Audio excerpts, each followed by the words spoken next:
দুনিয়াটাই হলো একটা পরীক্ষার জায়গা, পরীক্ষার জায়গা। এই দুনিয়া ক্ষণস্থায়ী, এটা চিরস্থায়ী না। অল্প সময়ের জন্য আল্লাহ দুনিয়ায় পাঠাইছে একটা পরীক্ষা দেওয়ার জন্য। পরীক্ষার হলে যেমন বান্দা বান্দির জন্য সময় কম, 3 ঘন্টা, আল্লাহ কয় আখিরাতের হিসাবে দুনিয়ার 60 বছর 3 ঘন্টা সমান। তাই আমি অল্প সময় দিয়া পাঠাইলাম, এর ভিতরে তোমরা পরীক্ষা দাও। ভালো রেজাল্ট যদি করতে পারো, আমি আল্লাহর ওয়াদা তোমাদের কি জান্নাত দিব। আর যদি পরীক্ষার হলের ভিতরে গিয়া প্রশ্ন আসার পরেও আপনি বৈশা গল্প করেন, আড্ডা মারেন, সময় কিন্তু আপনার জন্য থেমে থাকবে না। কথা হয় না? এই সময় কিন্তু থেমে থাকবে না। কেউ যদি হলের ভিতরে প্রশ্ন পাওয়ার পরে সঠিক উত্তর না দিয়া গল্প করে, আর একজন সঠিক উত্তর লেখে, দুজনের সময় কিন্তু সেম গল্প কইরা সময় কাটতেছে, আবার সঠিক উত্তরের মাধ্যমে সময় কিন্তু চলতেছে। তাহলে আমাদের মূল কথা হলো, পরীক্ষার হলে সময় নষ্ট করা যাবে না। আল্লাহ বলেন আমি কিন্তু দুনিয়াতে সময় দিয়া তোমাদেরকে পাঠাইলাম, অল্প সময়ের ভিতরে পরীক্ষা দাও। আর পরীক্ষার রেজাল্ট দুনিয়ায় আউট হবে না, রেজাল্ট হবে হাসরের মাঠে। পরীক্ষাটা হবে কোথায়? দুনিয়ায়। পরীক্ষা হাসরের মাঠে না। পরীক্ষা এখন চলতেছে, এখানে হার হয়েছেন, এটা পরীক্ষা। কারণ আপনি আমার মতো বহু মানুষ দোকানে গিয়ে হার হয়েছে, বহু মানুষ টিভিতে আছে, বহু মানুষ ফেসবুকে আছে, বহু মানুষ ইউটিউবে আছে, বহু মানুষ বেহুদা গল্পতে আছে। ওই পিছিয়ে না হলে ছাড়িয়ে দেন, ওই দিন গল্প করতেছে অলরেডি। এরকম বহু মানুষকে বিভিন্ন জায়গায় লাগা রাখছে, শয়তান বিভিন্ন জায়গায় ওয়াসওয়াসা দিয়ে দাঁড় করে রাখছে, কিন্তু এদের মাঝখান থেকে আপনাদেরকে এখানে দাঁড় করে রাখছে। এটা একটা পরীক্ষা। সুবহানাল্লাহ। এটাও পরীক্ষা। আর পরীক্ষায় কি সবাই পাস করে? কথা বল, সবাই পাস করে? পরীক্ষায় হাতে গোনা কয়েকজন পাস করে। সবাই যদি পাস করতো তাহলে বাংলাদেশের সব মানুষ শিক্ষিত হয়ে যেত। এই জন্য সবাই পাস করে না। আল্লাহ কয় আমি যাদেরকে মহব্বত করি তাদেরকে দিনের কাজে আমি লাগায় রাখি। আপনাদেরকে আল্লাহ মহব্বত করছে, এই জন্য ঘরের বিছানা ছেড়ে এখানে দাঁড়ায় আছেন। এটা মালিকের পক্ষ থেকে আপনাদের প্রতি একটা নিয়ামত। এই নিয়ামতটা আল্লাহর পক্ষ থেকে আপনি আমারে দিচ্ছেন। কদর করা প্রয়োজন, কদর করার প্রয়োজন। কারণ এই পরীক্ষার মাধ্যমে মালিক আমাদেরকে নাজাতের উসিলা করে দিতে পারে। আল্লাহ বলেন শুন আমিনু কামা আমানান নাস, ঈমান আনো তাদের মতো। তারা কারা? যারা ঈমানের পরীক্ষায় ফার্স্ট ডিভিশনে পাস করছে, যারা ঈমানের পরীক্ষায় সর্বোচ্চ নাম্বার পাইয়া দুনিয়াতেই জান্নাতের সার্টিফিকেট পাইছে। সুবহানাল্লাহ। তাই ঈমানের পরীক্ষা নিবে। আল্লাহ পরীক্ষা নেয় বহুভাবে। কাউরে মালিক গরিব বানাইয়া পরীক্ষা করে। কথা কি বুঝতেছেন? কাউরে গরিব বানাইয়া পরীক্ষা করে গো। কাউরে আল্লাহ ধনী বানাইয়া পরীক্ষা করে, কাউরে কর্মী বানাইয়া পরীক্ষা করে, কাউরে নেতা বানাইয়া পরীক্ষা করে। সব জায়গায় পরীক্ষা চলতেছে। গরিব মানুষ গরিবী হালতে আল্লাহ তার পরীক্ষা নেয়। কোটি কোটি কোটি কোটি টাকার মালিক, তারে কোটি কোটি টাকা দিয়ে আল্লাহ পরীক্ষা করে। যে অবস্থায় আছে সেখান থেকে নাম্বার ভালো হইলে আল্লাহ জান্নাত দিবে। গরিবী হালতে যদি তোমার জীবন চলে আর ওই পরীক্ষা পাস করতে পারো, আল্লাহ জান্নাত দিবে।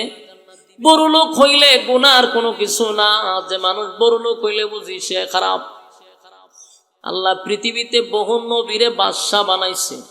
কারণ কি বানাইছে?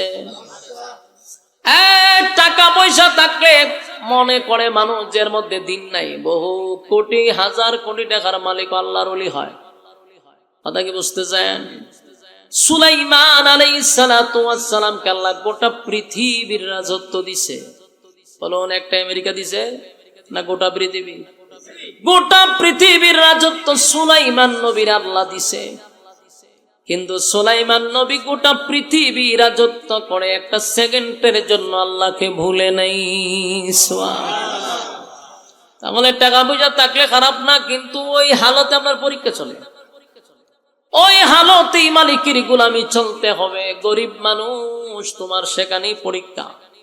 তুমি খেতে গেছো কাজ করার জন্য, নামাজের টাইম হয়েছে, তোমার জায়গা হলো খেতের লাইলের উপরে নামাজ পড়া।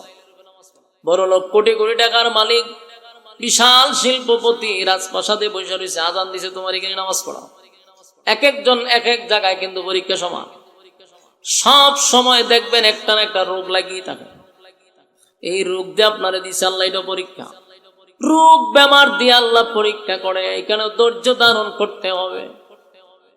আল্লাহ বহু নবীর মন রোগ দিয়াও পরীক্ষা করছে। আইয়ুব নবীরে আল্লাহ 18 বছর অসুস্থ কইরা রাখছে, কিন্তু সেই আইয়ুব নবী পরীক্ষায় 5 ডিভিশনে পাস করছে। সুবহানাল্লাহ। তার মানে আমরা অসুস্থ, তার মধ্যে তাইকে গোলামি করব কার? আমার কাউরে মালিক পেরেশানি দেয় গো, পেরেশানি দিয়েও পরীক্ষা করে। বড় বড় খালি মুসিবত আসে, খালি বিপদ আর বিপদ আর মুসিবত, বিপদ আর মুসিবত, এটাও পরীক্ষা। সব জায়গায় মালিকের এই ফয়সালার উপরে সন্তুষ্ট থাকা। কথাকে বুঝতে চান?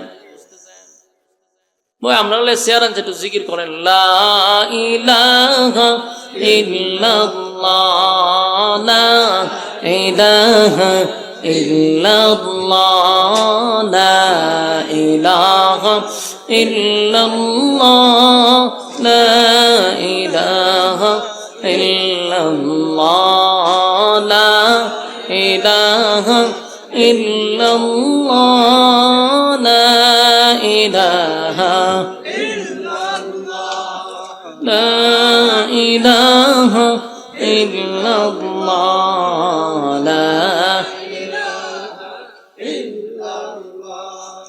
লা ইলাহা ইল্লাল্লাহ, লা ইলাহা ইল্লাল্লাহ, হাসবি রাব্বি জাল্লাল্লাহ, মা ফি কলবি গায়রুল্লাহ, হাসবি রাব্বি জাল্লাল্লাহ, মা ফি কলবি গায়রুল্লাহ, শুধু মাবুদ তুমি এক আল্লাহ, বলো লা ইলাহা ইল্লাল্লাহ, লা ইলাহা ইল্লাল্লাহ, লা ইলাহা ইল্লাল্লাহ।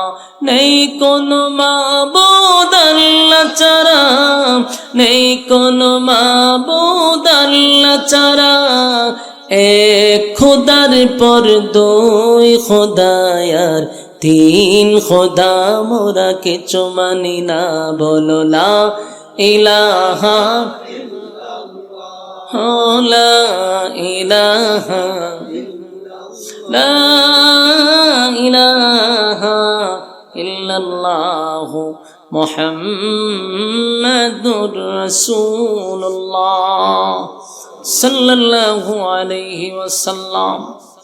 এক নাম্বার হলো ঈমান, ইল্লাল্লাযীনা আমানু ওয়া আমিলুস সালিহাত।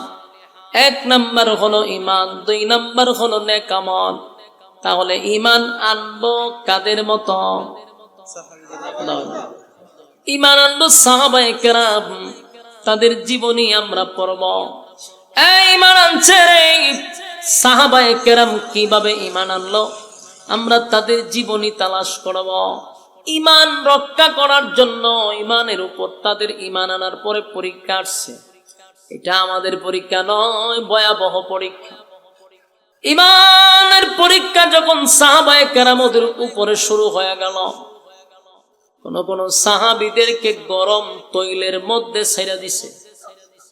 আপনারা যেমন মাছ ভাজি করেন, কাফির বেঈমানগুলি মুসলমানদেরকে ধরে ধরে তৈলের মধ্যে ছেড়ে দিত, আর বলতো ঈমান ছাড়বি আর না হয় তৈলে বাজি হবি। সাহাবায়ে কেরাম চোখের সামনে তাদের এই দৃশ্য দেখার পরেও তারা ঈমান ছাড়বে না। আমি ওয়াজটা ছেড়ে দিব, বুঝছো?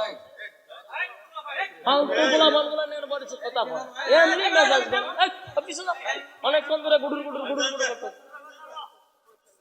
আপনারা মুরব্বীরা থাকবেন সামনে, ফুলা বান দিবেন পিছনে, হগল ঘুরা ঘুরা বসে দেন, আমাদের এটা বইবে কথা কয়, ওয়াজ শুনে না তো, ওয়াজের ধারা নষ্ট করে দেন। আপনারা বিরক্ত লাগতেছে তো, আমি বুঝতেছি, আমি ছেড়ে দিতেছি, অসুবিধা কি বল? ও কথা কয়েন না, মাঝখানদা ফুলা বান দিয়া কথা কয়, আমরা কথা না বলি, বসেন। বলুন, ইমানের জন্য কারে ফলো করব?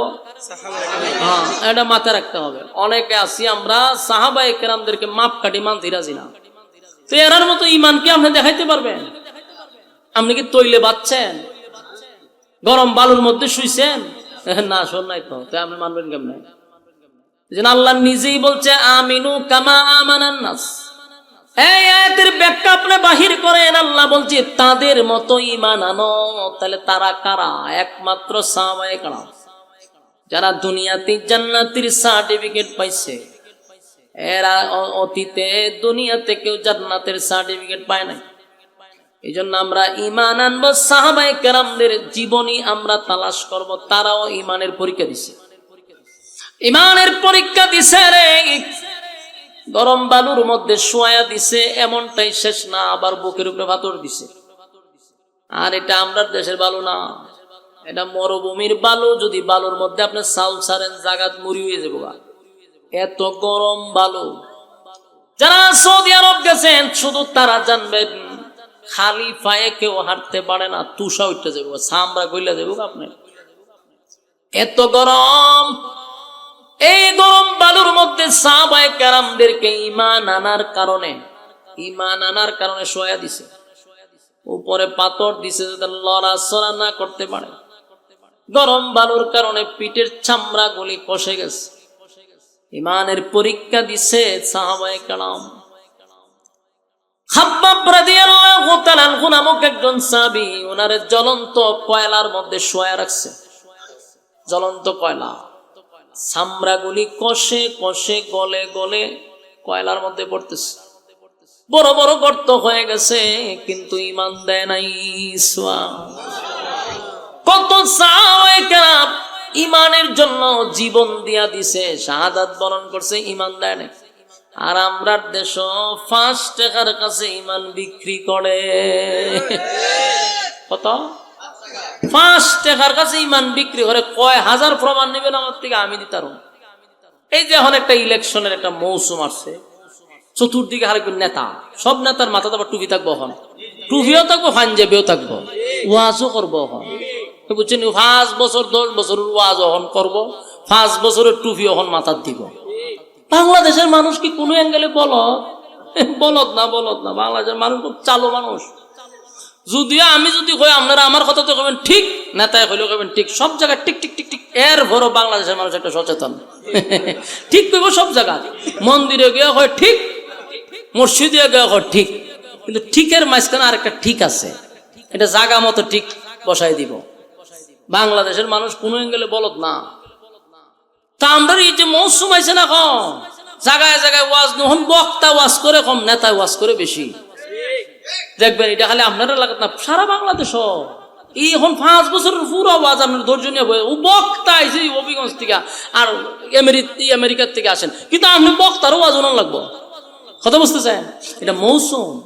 তো এখন এই মৌসুমে করে কি, 5 টাকার কাছে ঈমান কিভাবে বিক্রি করে দেখবেন। শাসটল গোলা, বিশেষ করে শাসটল, এগুলোতে যেগুলো বিক্রি হয় দেখবেন পুরা শাসটল ভর্তি থাকে, কোথাও খালি নাই চেয়ার, সব নবাব গিয়া বই রয়েছে। এটা একটা সংসদ বোঝা যায়। আর মাননীয় স্পিকার হইল ম্যানেজার সাহেব, উনি বইয়ে রয়েছে ঠ্যাং লাড়তে, ইনকাম বানাতো খালি ঠ্যাং লাড়ে। আর সব বইয়ে রয়েছে।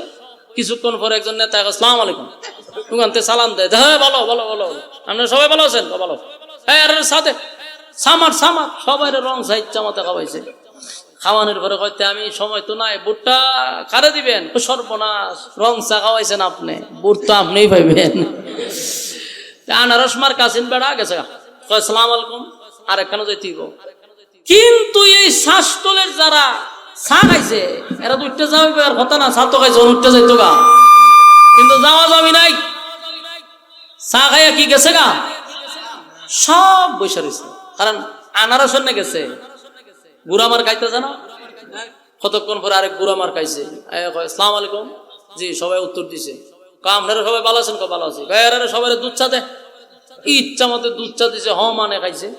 খাওয়ার পরে জিগায় বুট কারে দিবেন, দুধ চা খাওয়াইছেন আপনি, বুটটা তো আপনার দেওয়ান লাগবো।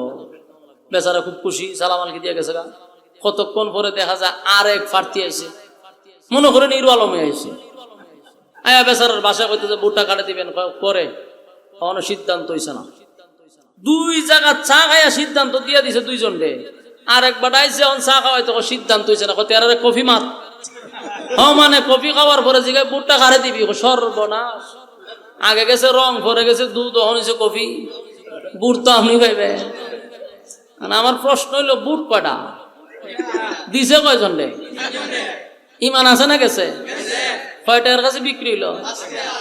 বাঙালি যে আনে 5 টাকার আছে ইমান তালাক দিলা, এখানে আবার বালুর তলে শুইতো আর মারামারি খাইতো। এমনি তো কয়েছে ইমান এমনি জিজ্ঞা মারণ লাগতো না। এই হলো আমাদের অবস্থা। সুতরাং আল্লাহ তাআলা আমাদেরকে বোঝার মতো একটা ক্ষমতা দিছে।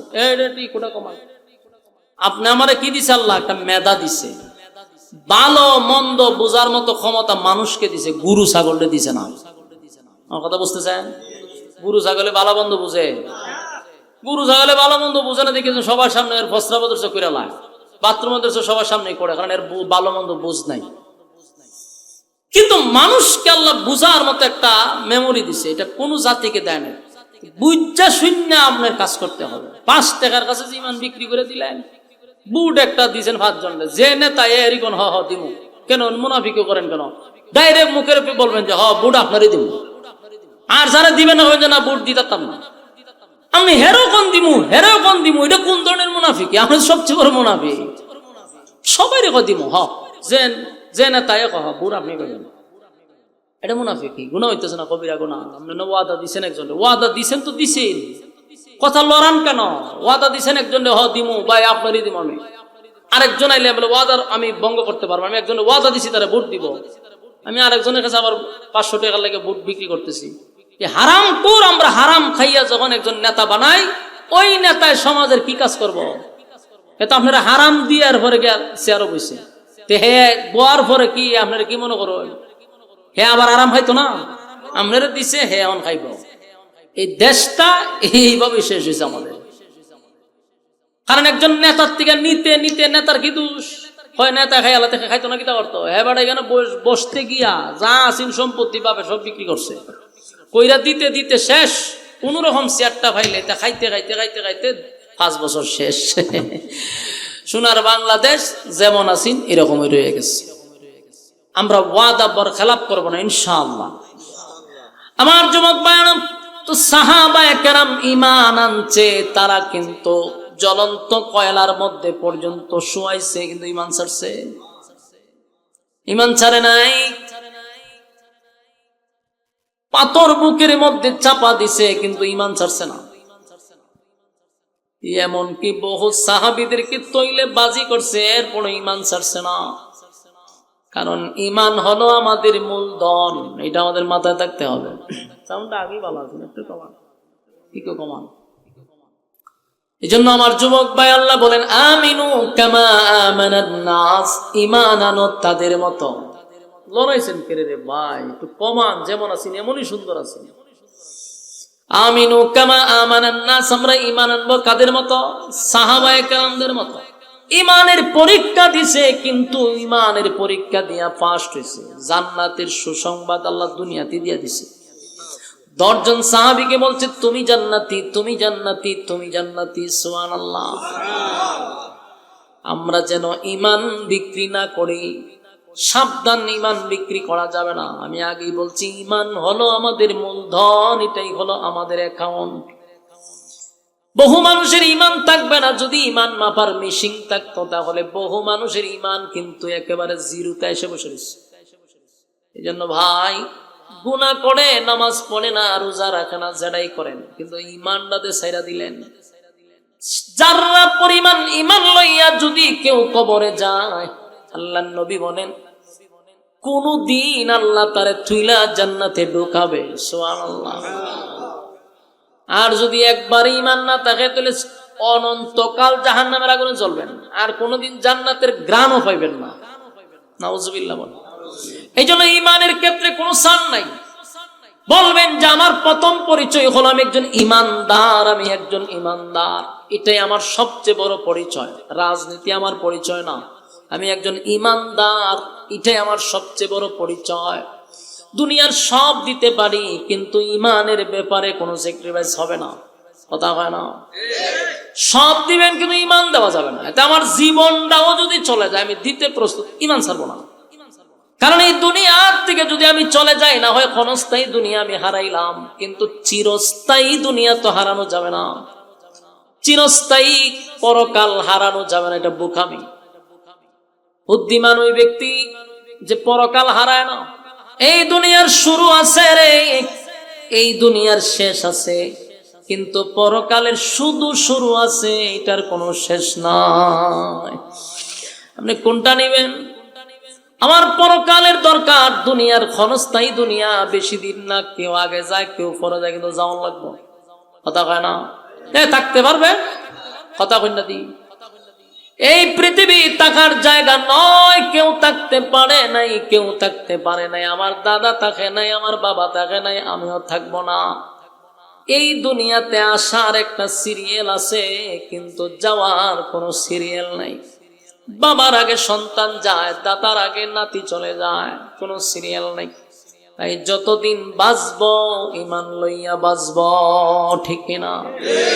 আমার যুবক ভাইয়েরা, ইমানের এত দাম, এত দাম। ইমান হারা হইয়া যদি কবরে যান, অনন্ত কালের জন্য জাহান্নামে জ্বলতে হবে। একটা দিনের জন্য জান্নাতের ঘ্রাণ পাওয়া যাবে না। আর যদি সরিষা পরিমাণ ইমান লইয়াও কেউ কবরে যায় রে, আমার আল্লাহ বলেন বান্দা শাস্তি পাইতে পাইতে একটা সময় আমি আল্লাহ তারে উঠাইয়া, আমি আল্লাহ হাউজে কাউসারের পানি দিয়া তারে গোসল করাইয়া এরপরে আবার জান্নাতে ঢুকাবো, শুধুমাত্র সরিষা পরিমাণ ইমান থাকার কারণে। ইমান ছাড়া যাবে না। আমিনু কামা আমানান নাস, ঈমান আনবো তাদের মতো যারা ঈমানের পরীক্ষা দিয়া ফার্স্ট হইছে। কত সাহাবী ঈমানের জন্য জীবন দিল, কত সাহাবী ঈমানের জন্য নিজের ইজ্জত পর্যন্ত হারাইল। আব্দুল উজ্জা নামক একজন লোক ছিল। আব্দুল উজ্জা নামক একটা লোক রাসূলের কাছে এসে কালেমা পড়ছে, ঈমান আনছে।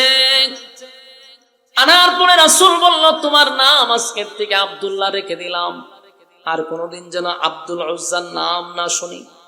কালেমা পড়ছে, ঈমান আনছে, মনের মধ্যে আনন্দ যে আমি নবীর কাছে কালেমা পড়ছি। বাড়িতে গেছে, গোপনে গোপনে ইসলামের কাজ করে, আল্লাহর নবীর কাছে আইসা দিন শিখে রে, নামাজ রোজা করে, কিন্তু বাড়িতে গোপনে গোপনে কাজ চালায়। হঠাৎ করে একদিন তার ফ্যামিলির মানুষ জানতে পারলো এই আব্দুল উজ্জা মুহাম্মদের কাছে গিয়ে কালেমা পড়ছে। আব্দুল উজ্জার কিন্তু বাবা ছিল না, তার মা ছিল। চাচা পরবর্তীতে তার মাকে বিবাহ করছে, চাচার আন্ডারে চলে। আব্দুল উজ্জা কালেমা পড়ছে, ঘটনা যখন শুনলো, চাচা তারে ডাক দিয়া বলল, ভাতিজা তোমার বাবা নাই, আমি তোমার সন্তানের মতো লালন পালন করে বড় করছি, বিশাল ব্যবসা, আমাদের টাকা পয়সার কোনো অভাব নাই, টাকা পয়সার কোনো অভাব ছিল না। তুমি কেন মুহাম্মদের ধর্ম গ্রহণ করছো? আমাদের বাপ দাদার ধর্মের মধ্যে সুনকালি মারছো, তোমার কিসের অভাব ছিল?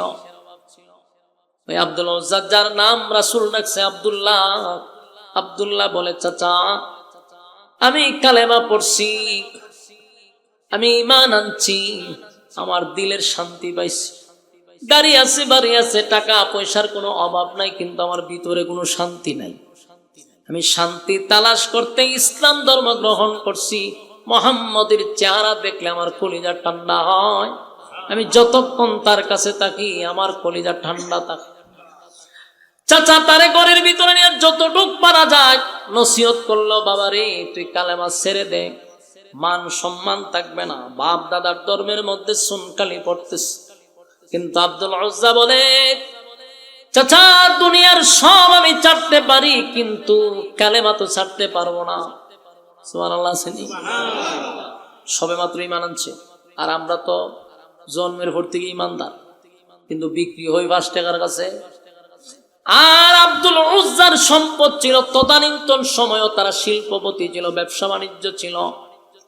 চাচার মেজাজ গরম হয়ে গেছে, সে তো কালেমা ছাড়বে না, তাই তারে রশি দিয়া সারা শরীর বাঁধছে, ইচ্ছা মতো বাইন্দা ইচ্ছা মতো ফিরাইতেছে, ও কালেমা ছাড়বিনি। আব্দুল উজ্জা মাইরের আঘাতে আঘাতে জখম হয়ে গেছে শরীর, কিন্তু একবারের জন্য স্বীকার করে না যে আমি কালেমাটা ছেড়ে দিব। এত নির্যাতন চালাইছে চাচা, নির্যাতনের এক পর্যায়ে বেহুশ হয়ে গেছে, বেহুশ হইয়া পড়ে আছে। হুশ ফিরার পরে চাচা আবার সামনে গিয়া কয়, আব্দুল্লাহ রে, আব্দুল উজ্জা কালেমা ছেড়ে দে, এই সম্পত্তির অর্ধেক তোর, অর্ধেক আমার, তোর বাবার সম্পত্তি তোর কাছে, এই বিশাল ব্যবসা বাণিজ্য তোর দেখার সময়, ইমান হারা হইয়া আমার কাছে আয়, আমাদের ধর্মে ফিরায়। আব্দুল উজ্জা বলেন, চাচা আপনি আমার সকাল থেকে নিয়ে এই পর্যন্ত খালি মারছেন, আমার যদি জীবনটাও চলে যায় ওয়াদা দিলাম আমি একটা মুহূর্তের জন্য কালেমা ছাড়বো না। চাচাই তো ব্যর্থ হয়ে গেছে, এ তোমার মারলাম কিন্তু কালেমা ছাড়া না। এবার আব্দুল্লাহ ঘর থেকে চাচা ঘাড় ধাক্কা দিয়া বাহির করে দিছে। আব্দুল্লাহ চলে যায়, আবার তাফা দিয়া তারে দইরা কয়, দিকে আয়, তোর শরীরে যে কাপড় জামা আছে সব আমার টাকা কিনা, এই কাপড় খুলে ফেলা। চাচার উদ্দেশ্য ছিল আমি যদি তারে উলঙ্গ করে দেই, শরমে লজ্জায় সে আর ঘর থেকে বাহির হবে না। কিন্তু আব্দুল্লাহ নিজের শরীরের জামা সব খুলে একেবারে উলঙ্গ হয়ে গেছে, লজ্জাস্থানেও কোনো কাপড় নাই গো। 2 হাত দিয়া লজ্জাস্থানে ধরে মার কাছে গিয়া ডাক দে, মা গো, ঈমান আনার কারণে আমার চাচা সারা দিন আমার আঘাত করছে, আমার শরীরে এক ফোঁটা কাপড় পর্যন্ত আমার চাচা দেয় না, শরীর থেকে সমস্ত কাপড় সরাইয়া দিছে। আমি একটা যুবক মানুষ, এই রাতের বেলায়ও যদি আমি সন্ধ্যা রাতে কোথাও বাহির হই, কেমনে মানুষের সামনে মুখ দেখাবো? মার কাছে গিয়া বলল, মা আমার সামান্য একটু কাপড় দেন, যেন কোন রকম লজ্জাস্থানটা ঢাকতে পারি। মা ছোট্ট একটা কাপড়ের টুকরা তারে দিয়া বলল, বাবা রে এখনো সময় আছে, কালেমা ছাইরা চলে আয়। আব্দুল্লাহ কাপড়ের টুকরা নিয়ে সুদূর পয়গম্বরের উদ্দেশ্যে রওনা দিল। গভীর রাত হয়ে গেছে, নজুলে রহমতের সময়, তাহাজ্জুদের সময়, নবীর হুজুর আর সামনে গিয়া দাঁড়ায় আছে, শরীরে কোনো কাপড় নেই, কোন রকম লজ্জাস্থানটা একটু ঢাকা। আল্লাহ নবীকে ডাক দিল না, হুজুরার কাছে গেছে, কিন্তু নবীরে ডাক দেয়া ঘুম থেকে জাগ্রত করে না। দীর্ঘক্ষণ সময় দাঁড়ায়া থাকতে থাকতে থাকতে হঠাৎ করে প্রচন্ড ঠান্ডা, শীতের সময়, শরীরে কোনো কাপড় নাই, আবার আমার নবীর ডাকও দেয় না, যদি বেয়াদবি হয়। আল্লাহ নবী যখন হুজুরা শরীফ থেকে উনি বাহির হইলেন, মসজিদে নববীর ভিতরে ঢুকবে, ঠিক এই মুহূর্তে নবীজি তাকায়া দেখে একজন লোক উলঙ্গ অবস্থায় প্রচন্ড শীতের মধ্যে নবীর দরজার সামনে দাঁড়ায় আছে। আল্লাহ নবী ভালো করে তাকায়া বলল, কে তুমি? আব্দুল্লাহ বলে, হুজুর আমার নাম ছিল আব্দুল উজ্জা, আপনার কাছে কালেমা পড়ার পরে আপনি আমার নাম রেখা দিয়েছেন আব্দুল্লাহ, আমি সেই আব্দুল্লাহ। আল্লাহ নবী আশ্চর্য হয়ে গেছে, ডাক দেয়া কয়, আব্দুল্লাহ রে, আমি তো জানতাম এবং খবর নিছি, সবাই বলা বলি করে তুমি নাকি এই এলাকার সবচেয়ে বেশি ধনী লোক, তুমি তো দামি দামি কাপড় পরে আসতাম, এত দামি কাপড় আমার কাছে পরে কেউ আসতো না, কিন্তু আজকে আমি আশ্চর্য হয়ে গেলাম, তোমার শরীরে এক টুকরা কাপড়ও নাই। ঘটনা এমনটা কেন হয়ে গেল? এমনটা কেন হয়ে গেল? আব্দুল্লাহ চোখ দিয়া পানি পড়া শুরু হয়ে গেছে। নবীজি তাকায়া দেখে আব্দুল্লাহ ওজুরে কানতে লাগলো, কানতে কানতে কানতে আব্দুল্লাহ মাটিতে বসে গেছে। নবীজি বলেন, আব্দুল্লাহ, তোর চোখের পানি আমি বরদাস্ত করতে পারি না। এই গভীর রজনীতে প্রচন্ড ঠান্ডার মধ্যে শরীরটা যেন গরম হয়ে গেছে। নবীজি সাথে সাথে নবীর শরীর থেকে জুব্বা কোলে আব্দুল্লাহরে পড়ায়া দিচ্ছে। সুবহানাল্লাহর আস্তে কম। নবীর জুব্বা রে, সাধারণ কথা নয়, সাধারণ কথা নয়। সবার কপালে নবীর জুব্বা নসিব হয় না। আব্দুল্লাহ জুব্বা পাইছে, সাধারণ কথা না। নবীর জুব্বা হযরত আবু বকর পায় নাই, আলী পায় নাই। নবীর জুব্বা অন্যান্য সাহাবীরা, জলিলুল কদর সাহাবীরা পায় নাই, কিন্তু এই সাহাবী নবীর জুব্বা পাইছে। সুবহান।